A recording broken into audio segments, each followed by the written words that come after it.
No. No? Oh, don't cry, are you? Yes, Samsung has already confirmed it has a big plan for 2018, but unfortunately, a big part of them will now have to be scaled back after the company considered the launch of arguably its most exciting new Galaxy smartphone this year is set to be cancelled.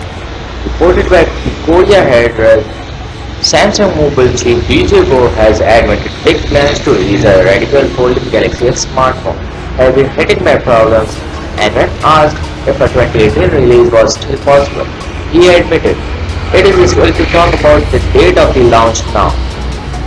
Defending the move, DJ Go explained that we want to unveil the products properly but now seems a bit early. We want to have a good reaction from customers once the phone is out in the market, but there are still durability issues that we need to address. And the device is expected to feature a 7.3-inch flexible OLED display, folding which will make it a smartphone while it would act as a tablet in unfolded form. That's it.